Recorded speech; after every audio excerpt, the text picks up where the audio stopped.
নির্বাণ ধরে দুই নয়নের নির্বাণ ধরে দুই নয়নে হইল না মোর আল্লাহ রে যুবক ভইল না মোর আল্লাহ রে প্রত্যেকটা জবান খুলে ডাক দে বলেন না আল্লাহ। পৃথিবীর মধ্যে দুইটা নামের মধ্যে বড় মায়া বড় মজা, এক নাম্বার আল্লাহর নাম আর দুই নাম্বার হলো মার নাম। কথা কোন ঠিক কিনা? এই রে দুইটা নাম কত মায়ার আর কত মজার নাম। মানুষ বিপদে পড়ে গেছে, কষ্ট পাইছে, পাওয়ার সাথে সাথে আল্লাহকে ডাক দেয় আল্লাহ। আবার অনেকেই কষ্টের পরে ডাক দিয়ে ফেলে মা, মার নামটা ডাক দেয়, আল্লাহর নামটা ডাক দেয়। এই দুইটা নামের মধ্যে বড় মজা বড় মায়া, বড় মজা বড় মায়া। এ মুসলমান ইমানদার, শেষ রাতের মধ্যে উঠো, উঠে যাই নামাজের মুসল্লায় দাঁড়া যাও, কান্না শুরু করে দাও, নামাজ পড়ো তেলাওয়াত করো, নামাজ পড়ো তেলাওয়াত করো। আল্লাহর নবীর জীবনের মধ্যে কোনো গুনাহ ছিল না। আল্লাহ তাআলা নিজে ডাক দিয়ে কয় ইন্না ফাতাহনা লাকা ফাতহাম মুবিনা। আল্লাহ তাআলা এই সূরার মধ্যে ডাক দিয়ে কয় নবী আপনার জীবনে কোনো গুনাহ নাই, আগের পিছনের সমস্ত ত্রুটি যদি হয়েও থাকে আগামীতে হবে না, আমি আল্লাহ গ্যারান্টি দিলাম। তারপরও ধরে নেন হয়েই গেল, আমি আল্লাহ আগে পিছের সব ক্ষমা করে দিলাম। হাম সুরাতো হাম সিরাতে মুস্তফা করতাবামি হালে উকুম ইত্তেবা ইত্তেবায়ে সুন্নাত আজ খায়রুল বাশার মেরে লাজিম তাবুয়াবি আই পেশা। বেরামাত আল্লাহর নামের মধ্যে কত মায়ার কত মজা আল্লাহ ঢেলে দিয়েছে। এজন্য আপনি যাই নামাজের মুসল্লায় দাঁড়ায় যাবেন, আপনি চেষ্টা করেন মাঝে মাঝে একটু তাহাজ্জুদের মধ্যে উঠে দেখবেন। আরে নবীদের জন্য তাহাজ্জুদ কেন ফরজ করেছেন? বিশেষত আছে জন্য করেছে। তাহাজ্জুদের নামাজে দাঁড়ায় যাবেন, দেখবেন এমন মজার এত মায়া। হ্যাঁ, আমি বাস্তব আপনাদেরকে বলছি। একদিন একটু কষ্ট করে উঠে যান, রাতের বেলায় উঠে যাবেন। রাতের বেলায় যদি কখনো হঠাৎ করে দেখেন কোনো পেশাব পায়খানার বেগে চাপে আপনার ঘুমটা ভেঙে যায়, শেষ রাতের দিকে দেখবেন কখনো যদি এমন হয়, হয়েছে কেমন হয়েছে, এমন হয় কি হয় না? এই শেষ রাতের নামাজের ফজরের নামাজের 1 ঘন্টা আছে, ফজরের নামাজের 1.5 ঘন্টা 2 ঘন্টা আছে। এমন সময় অনেক সময় বেগ আসে, পায়খানা পেশাবের বেগ আসে, ঘুমটা ভাঙে কি ভাঙে না? এমন হয়েছে কি কারোর সাথে? এ মুসলমান ইমানদার, একদিন কি তুমি এটা চিন্তা করছো এই সময় তোমার ঘুমটা ভাঙনেওয়ালা কে? আওয়াজ দিয়ে বলেন না কে? একটাবার কি চিন্তা করছেন এটা আপনার মালিক আপনারে ডাকছে? একটাবার কি আপনি চিন্তা করছেন আপনার মালিক আপনাকে ডাকছে? বান্দা জীবনভর কত ঘুমাইলি বান্দা, একটা দিনও কি তোর মনে চাই না? একটা দিনও কি তোর মনে চাবে না? একটা দিন কি তোর মনে চাইল না তাহাজ্জুদের নামাজ উঠে আমাকে একটু ডাকবে? তোর মাকে কত তুই মা বলে ডাকো, তোর বাবাকে তুই বাবা বলে ডাকো, সবাইকে তুই যেভাবে পারস ডাকো, কোনো মানা নেই, কোনো নিষেধ নাই। কিন্তু আমি মালিককে কি একটা বার তোর ডাকতে মনে চাই না? আপনি কি একটা বার চিন্তা করছেন এই সময় আপনার মালিক আপনাকে ডেকেছে, আপনি বোঝেন নাই, আপনি আবার ঘুমায় গেছেন? ও মুসলমান, এই সময়টা ওযু করে যদি যাই নামাজের মুসল্লায় দাঁড়ায় যাও, আল্লাহর কসম করে বলছি একটা সিজদা দিবা, এই সিজদার মধ্যে আল্লাহকে তোমার এত আপন মনে হবে আর এত কাছের মনে হবে, কেমন যেন এই একটা সিজদার কাছে পুরো পৃথিবীর বাদশাহীও তোমার কাছে দুর্বল মনে হবে। জোরে কোন সুবহানাল্লাহ। যদি পুরা পৃথিবীর মালিকই আপনার হয়ে যায়, দুনিয়ার বাদশাহীর কোনো প্রয়োজন আছে? এ কথা বলেন আছে? না না। এই জন্য বুজুর্গানে দিন যারা ছিল তারা আল্লাহ তাআলাকে নিজের বন্ধু বানায় নেছে। কারণ মালিকই তো আমার, তাইলে দুনিয়ার বাদশাহী দিয়ে কি করব? দুনিয়ার বাদশারা মালিককে কিছু বলবে, শুনবে কি শুনবে না কোনো গ্যারান্টি নাই। আরে পুরো মালিকটাই তো আমার, যা বলবো সেটাই শুনবে। জোরে আওয়াজ দেখুন না আল্লাহু আকবার। ভাইরা আমার, আল্লাহ নবীকে আল্লাহ তাআলা ডাক দেয়, ও নবী, আপনাকে এতিম পাইছি, এতিম পার পার আপনাকে আমি আল্লাহ আশ্রয় দিয়েছি। ওয়াজাদাকা দাল্লা ফাহাদা। আল্লাহ তাআলা ডাক দেয়, নবী আপনাকে আমি আল্লাহ, আপনি নবী তো পথ বুঝতে ছিলেন না, আপনাকে আমি আল্লাহ পথ দেখিয়েছি। আল্লাহু আকবার। ওয়াজাদাকা আইলা ফাআগনা। আল্লাহ তাআলা ডাক দেয়, নবী আমার, আপনি তো এমন অবস্থায় ছিলেন, আপনি তো নিঃস্ব ছিলেন, আপনার কিছু ছিল না, আপনি তো অভাবগ্রস্ত ছিলেন। আমি আপনার মালিক, আমি তো আপনাকে অভাব মুক্ত করছি। জোরে বলেন আল্লাহু আকবার। আল্লাহ তাআলা ডাক দেয়, নবী আপনার অভাব মুক্ত করেছি আমি আল্লাহ। فأما اليتيم فلا تقهر। নবী আমার, فأما اليتيم فلا تقهر। আপনার কাছে যদি কখনো কোনো এতিমদেরকে দেখেন, আপনি নিজেই তো একজন এতিম ছিলেন, আপনার কাছে যদি কোনো এতিম আসে, খবরদার নবী আমার, আপনি কখনো এতিমদেরকে ধমক দিবেন না। কার কথা? আমাদের সমাজে এতিম আছে, আমরা ধমক দিই কি দিই না? এগুলা আবু জাহালের খাসলত। খবরদার, এতিমদের অন্তরে যে মায়া আর অন্তরে যে ব্যথা, এটা আপনি বুঝবেন না। কারণ তাদের ছোটবেলা থেকে অন্তরটা পোড়ান্ত, তাদের দিলটা বড় ক্ষত বিক্ষত। কত বাচ্চারা বাবার কোলে উঠে বাবাকে বাবা বলে ডাকে, যার বাবা নাই, বাবা বলতে পারে না, তার অন্তরে কত বড় ব্যথা। ছোট বাচ্চা যে মা পাই নাই, তার অন্তরে কত ব্যথা, এ আপনি বুঝবেন না, আমি বুঝবো না। এই জন্য আল্লাহ নবীকে বলে, নবী আপনাকে সব কিছু থেকে মুক্ত করে, মা নাই বাবা নাই, এতিম বানাইছি কেন জানেন? যাতে আপনি এতিমের দুঃখ বোঝেন। নবী আপনাকে অভাবগ্রস্ত কেন বানাইছি জানেন? আল্লাহ নবীর কাছে সাহাবীরা আসছে, সাহাবী একজন এসে বলে, ইয়া রাসূলুল্লাহ, পেটের মধ্যে বড় ক্ষুধা।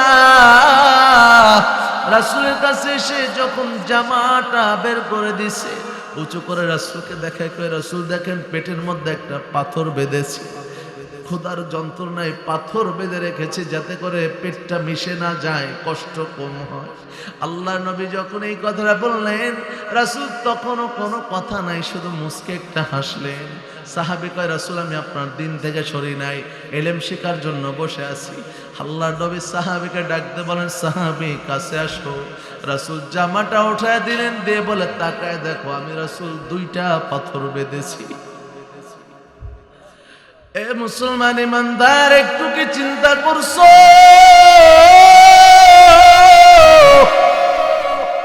কত দামি নবী!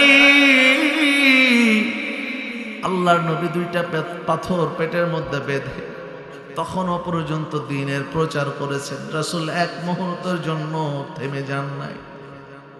সিরাতের কিতাবের মধ্যে বাচ্চাদেরকে পড়ায়, এখনো পর্যন্ত পড়ায়। যখন বাচ্চাদেরকে পড়ায়, চোখ থেকে পানি চলে আসে, চোখ থেকে পানি বের হয়ে আসে। রাসূলের ঘটনাগুলো, ইতিহাসগুলো যখন বাচ্চাদেরকে পড়ায়, ভাইরা আমার, এই জন্য আপনাদেরকে অনুরোধ করবো, বেশি বেশি করে আল্লাহ রাসূলের জীবনী কিনবেন, কিনে কিনে পড়বেন। কারণ একজন আলোচক যে নিজে পড়ছে, এ আপনাদেরকে একটু বোঝানোর জন্য বলছি। যে লেখক যে লেখে, একটা বই যখন লেখে, ওই লেখকটা যে পরিমাণ মায়া আর দরদ নিয়ে লেখে, যে ব্যক্তি পড়ে সে কিন্তু এই পরিমাণ মায়া দরদ নিয়ে পড়তে পারে।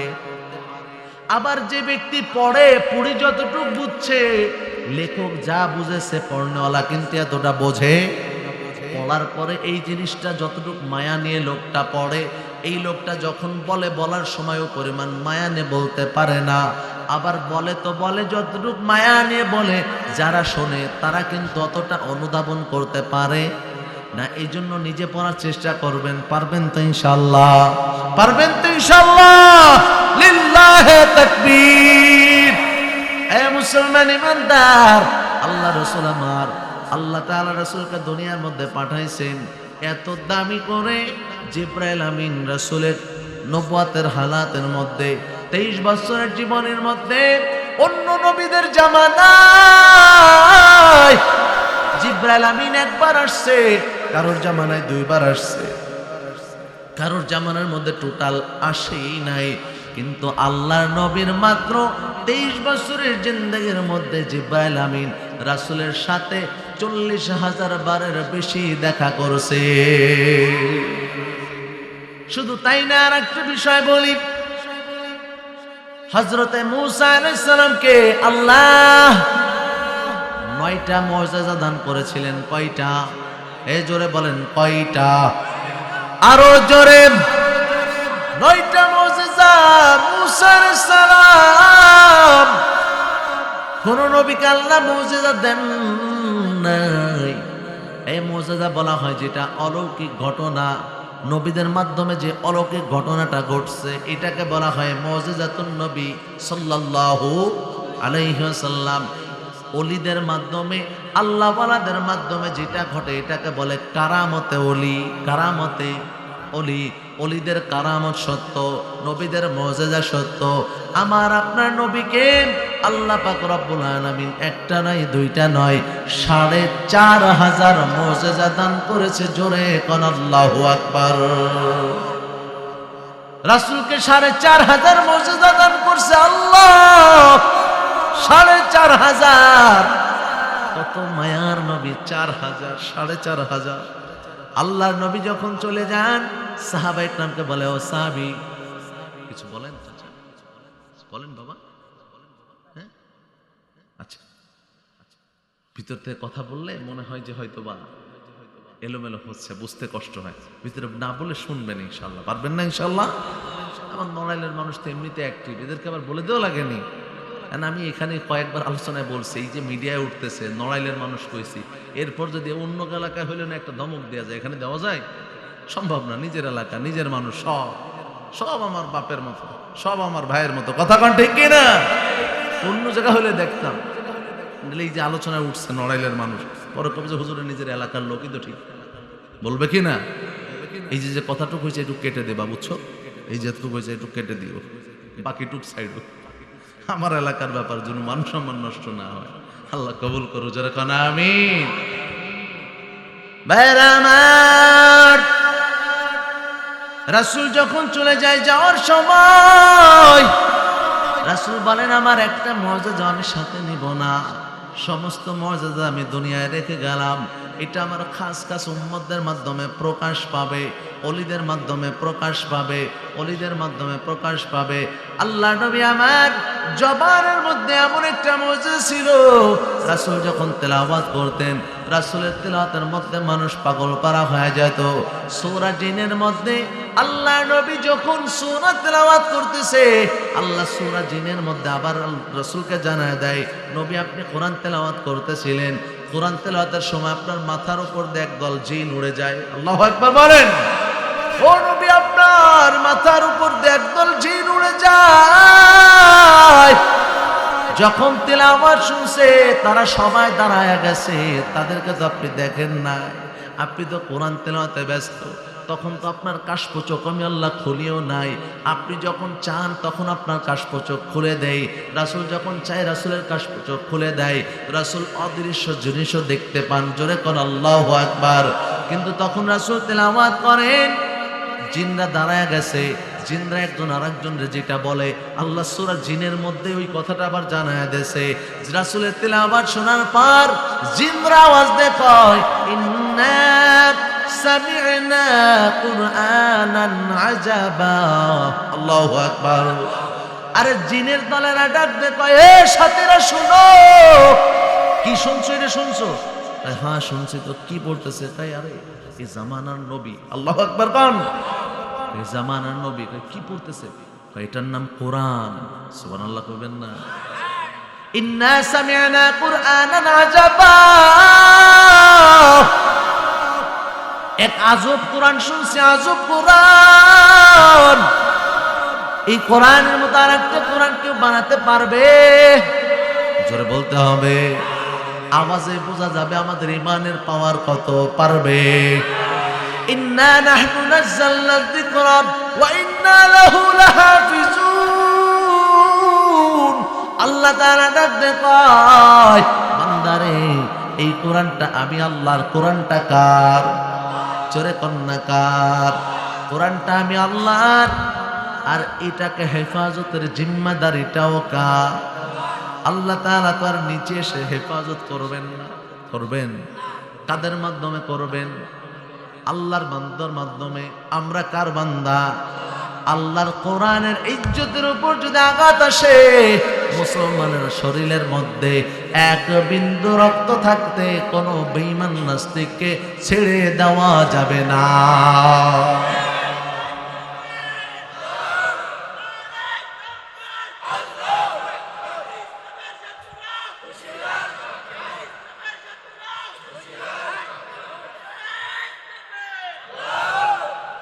আমার আল্লাহ নবী আমার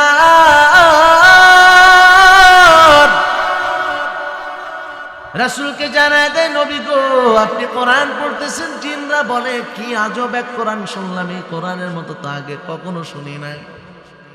আল্লাহ চ্যালেঞ্জ শুনলেন, দুনিয়ার কিতাবওয়ালারা, বই পুস্তক লেখনেওয়ালারা লেখে কে বলে বইয়ের ভূমিকার মধ্যে কোনো ভুল যদি থাকে আপনারা ধরায় দেবেন, পরবর্তী প্রেসে সংশোধন করে দেব। এমনকি বইয়ের মধ্যে ভুল পাওয়াও যায়, প্রিন্টে ভুল হয়, বিভিন্ন কিছুতে ভুল হয়। আল্লাহ এমন মালিক, সূরা বাকারার মধ্যে ভূমিকার মধ্যে আল্লাহ ডাকতে কয়, যালিকাল কিতাবু লা রাইবা ফীহি হুদাল লিল মুত্তাকিন।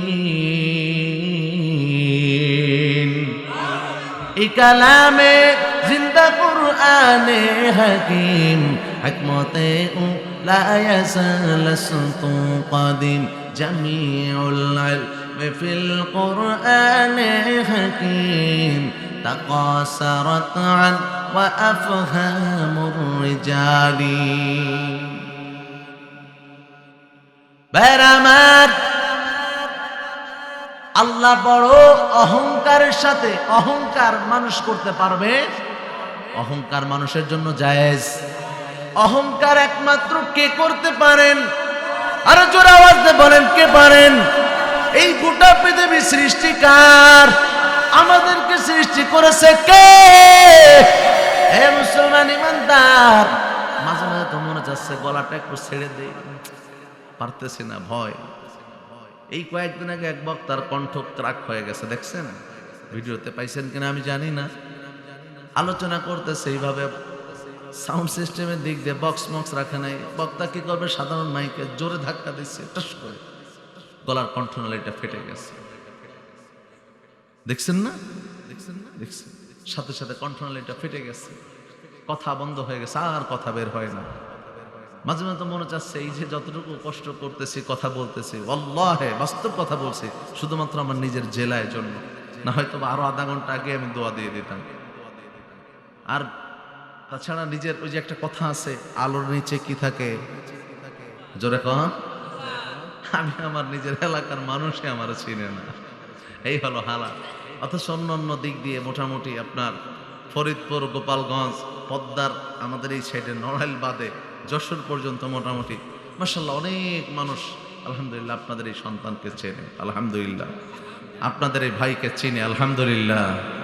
বিশেষ করে এখন তো ঢাকা সহ ঢাকার ওই অঞ্চল দিয়েও মোটামুটি আল্লাহ অনেক মানুষের মধ্যে পরিচিতি ছড়িয়ে দিয়েছে। এটা আল্লাহর শুকর আদায় করছি, অহংকারের জন্য না, অহংকারের জন্য না। আমি চাচ্ছি কষ্ট হলেও যেন আমার এলাকার মানুষদেরকে কিছু দিনের কথা শোনায়, আর এই সম্পর্কটা যেন আল্লাহ আমাদেরকে জান্নাত পর্যন্ত পৌঁছায় দেয়। জোরে কন্যা আমিন। এ মুসলমান ইমানদার,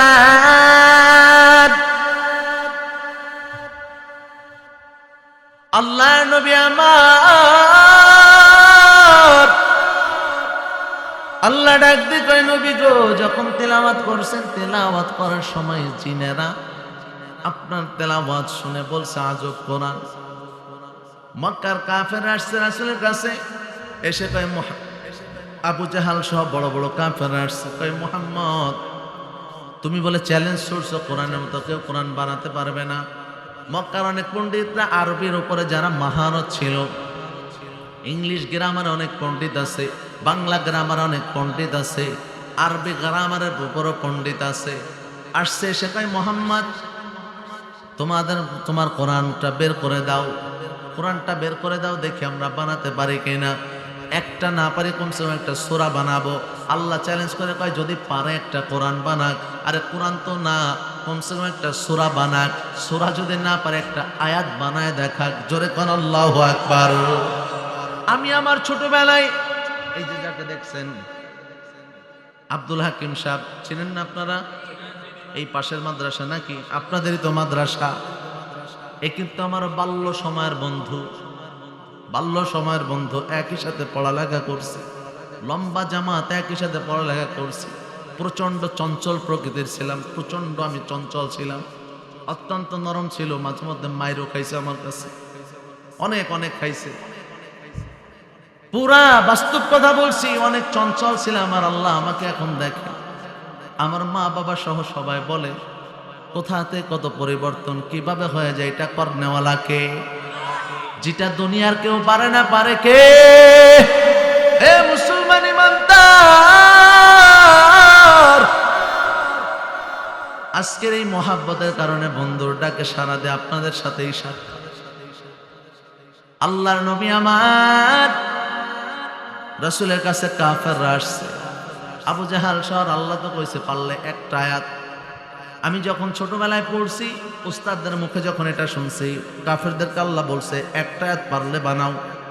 এখন আপনাদের মনে প্রশ্ন আসতে পারে, হুজুর আরবি যে ভাষাটা আছে, আরবি ভাষা আছে না, মক্কার মানুষ আরবি ভাষা তো কোরআনের মতো সুর দিয়ে দিয়ে পড়লেই তো পারত, মনে হতে পারে কিনা? মনে করেন আপনার একজনের আরবি ভালো জানে, উনি মোটামুটি আর সূরা হোক বা না হোক আরবিটাকে কোরআনের মতো সুর দিয়ে সুন্দর করে পড়লো, কোরআনের মতোই তো শুনতে শোনা গেল, কথা ঠিক কিনা? এমনটা মনে হতে পারে কিনা? আরে আপনাদের কেন, আমারই তো এমন মনে হইতো। কাফেররা তো এমন আরবিটারে সুন্দর করে কোরআনের মতো বানায় বানায় তো পড়ে শোনায় দিতে পারতো, কেন পারে নাই? এ মুসলমান, যখন আর একটু উপরে যখন উঠলাম, কিতাবগুলো যখন পড়লাম, ফাসাহাত বালাগাত সম্পর্কে যখন কিতাবগুলো পড়লাম, বলা হয়েছে কোরআনের প্রত্যেকটা শব্দ আর প্রত্যেকটা বাক্য এত উচ্চতর ভাষা যা পৃথিবীর কোনো মানুষ বলতে পারবে না। প্রত্যেকটা শব্দের সাথে শব্দে এতটা মিল রেখে আপনি দেখেন, প্রত্যেকটা শব্দ আপনি মেলায় দেখবেন। ওয়াশ-শামসি ওয়া দুহাহা ওয়াল কমারি ইযা তালাহা ওয়ান নাহারি ইযা জাল্লাহা ওয়াল লাইলি ইযা ইয়াগশাহা ওয়াস সামাই ওয়া মা বানাহা ওয়াল আরদি ওয়া মা তাহাহা। জোরে আওয়াজ দিয়ে বলেন আল্লাহু আকবার। আর এমন ছন্দে ছন্দে এত সুন্দর মিল দুনিয়ার কোনো মানুষ করতে পারবেন না। না, কোরআন আয়াতের মধ্যে যে শব্দগুলো ব্যবহার করা হয়, যে ভাষাগুলো ব্যবহার করা হয়েছে, আগের সাথে পরের সাথে এত সুন্দরভাবে গ্রামার ভাবে এত সুন্দরভাবে মেলানো, পৃথিবীর কোনো মানুষ কেন, পৃথিবী আপনার বিজ্ঞান বর্তমান সময়ে জিজ্ঞাসা করেছে, কম্পিউটারকে জিজ্ঞাসা করা হয়েছে এ কোরআনের মতো আর একটা কোরআন বানানো কি সম্ভব? হ্যাঁ, কম্পিউটার জবাব দিয়েছে কি জানেন? কম্পিউটার জবাব দিয়েছে হ্যাঁ সম্ভব। কম্পিউটার কি বলছে? কই হ্যাঁ সম্ভব। কই তাহলে কতদিন সময় লাগবে? কম্পিউটার ডাক দে কয় একজন মানুষকে কমসে কম কয়েক কোটি বছর বেঁচে থাকা লাগবে। আল্লাহু আকবার বলেন না, আরো জোরে বলেন আল্লাহু আকবার। একজন মানুষকে কয়েক কোটি বছর বেঁচে গবেষণা করা লাগবে, তারপরে বানাবে, এর আগে না। আল্লাহু আকবার। এ মুসলমান, আজকে হাতের মধ্যে একটা ফোন চালাও, কাদের তৈরি? ইহুদি খ্রিস্টানদের। কাদের? গুগল একটা ওয়েবসাইট, বিভিন্ন ওয়েবসাইট আছে, ক্রোম ব্রাউজার সহ যে ওয়েবসাইটগুলো আছে, এগুলা কাদের তৈরি? ইহুদিদের। তুমি এখানে চলে যাও, শুধু সার্চ দেবা এই জায়গার মধ্যে, who is the best man of in the world, গোটা পৃথিবীর সবচেয়ে ভালো মানুষকে। আরে গুগলের কাছে প্রশ্ন করলো, প্রথমে চলে আসবে আমার আপনার নবীর নাম মুহাম্মদ। ভাইরা আমার, মক্কার বড় পণ্ডিত নিয়ে আসছে আবু জাহাল। এ মুহাম্মদ, তোমার কোরআনের মতো কোরআন বানাইতে পারবো না, আমাকে বড় হুজুর নিয়ে আসছে। আবু জাহাল আমাকে বড় হুজুর নিয়ে আসছে, এখনই বানাই দেবে তোমার সামনে, নগদ ফতোয়া দেবে হুজুর। আল্লাহর নবী আসার পর এবার আবু জাহাল বলতেছে, যাকে নিয়ে আসছে সে ডাকতে বলতেছে, ও মুহাম্মদ, কি এদেরকে পড়ে শোনাইছো? আমি তো জানি না, ধৈর্য তো নিয়ে আসছে, বানাই দিতে বলছে, একটু নমুনা দাও, নমুনা দেখে বলি। আল্লাহু আকবার বলেন না। আল্লাহ নবী সাথে সাথে তিলাওয়াত শুরু করছে, আউযু বিল্লাহি মিনাশ শাইতানির রাজীম, বিসমিল্লাহির রাহমানির রহিম, কুল হুয়াল্লাহু আহাদ, আল্লাহুস সামাদ, লাম ইয়ালিদ ওয়া লাম ইউলাদ ওয়া লাম ইয়াকুল লাহু কুফুয়ান আহাদ। মুসলমান একটা জবানও বন্ধ রাখবেন না, একটা আওয়াজ দিয়ে বলেন আল্লাহু আকবার। রাসূলের জবান থেকে এই মুহূর্তে ওই সময়টাই সূরাটা কে বের করে দিয়েছে? বলে এই সূরাটা এমন আঘাত আনছে এই আরবির উপর, যে মহারত অর্জন করছে আলেম। ইহুদিদের যে আলেমটা শোনার সাথে রাসূলের চেহারা দিয়ে তাকায় পড়ছে, তাকায় চোখের মধ্যে দিয়ে পানি ছেড়ে দেয় আর বলে, মুহাম্মদ, জীবনে কত আরবি ভাষা শুনেছি, এমন আরবি তো আমি কখনো শুনি নাই। আল্লাহু আকবার। মুসলমান সাথে সাথে রাসূলের হাতে হাত দিয়ে আমার কালেমা পড়ায় দাও, মুসলমান বানায় দাও। মক্কার কাফেররা ডাক দে, কয় এ তোরা আমসি কি জন্য আর কি করিস? কয় আর কথা বলা লাগবে না, আমি যেই ব্যাপারে খবর নিচ্ছিলাম, যে ব্যাপারে শুনেছিলাম, মুহাম্মদ আসবে আখির জামানের নবী, তার কাছে কোরআন নামক একটা বাণী আসবে। হ্যাঁ, আমি সেটা পেয়ে গেছি। এমন একটা কালাম আমি তো কেন আমার 14 পুরুষও এর চাইতে গবেষণা করে এমন বাক্য কখনো বের করতে পারবে না। সাথে সাথে কালেমা পড়ে মুসলমান হয়। এই মুহাম্মদ, আর দেরি করবা না, কালেমাটা পড়ায় দাও। কালেমাটা পড়ে মুসলমান হয়ে গেছে। কপালটা বড় পোড়া, আবু জাহালের কপালে হেদায়েত নাই। কথা কোন ঠিক কিনা? এ মুসলমান ইমানদার, আল্লাহর নবীকে মুহাব্বত করার দরকার আছে না নাই? জোরে বলেন, আছে না নাই? আল্লাহর নবীকে আমরা স্বপ্নে দেখতে চাই কে চাই না? পাইলে নিরালাই গো নবী, পাইলে নিরালাই, পাইলে নিরালাই গো নবী, পাইলে নিরালাই। দুই কদমে চুমু খাবো, দুই কদমে চুমু খাবো, চরণ ধুলি মাখবো গাই, পাইলে নিরালাই গো নবী, পাইলে নিরালাই। উম্মতি উম্মতি বলি কাঁদলেন নবী জীবন ভরে। কথা কোন ঠিক না? এখনো কাঁদেন নবী, এখনো কাঁদেন নবী, পাপী উম্মতের মায়ায়, পাইলে নিরালাই গো নবী, পাইলে নিরালাই, পাইলে নিরালাই গো নবী, পাইলে নিরালাই। জোরে আওয়াজ দে কোন মারহাবা। বেরামার, এই যে দুনিয়াটা আমরা আছি চিরদিন থাকবো না, না না, দুনিয়ার মায়া শেষ হয়ে যাবে, দুনিয়াটা চিরদিনের না।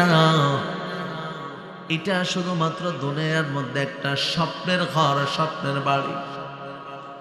এই দুনিয়াতে কখন ডাক দেবে আল্লাহ দুনিয়ার কারো জানা নাই। দুনিয়ার এই যে রঙের মধ্যে আছে এটা শুধুমাত্র একটা বালুর বাল, যে কোনো মুহূর্তে ভেঙে যাবে, যে কোনো মুহূর্তে বের হয়ে যাবে।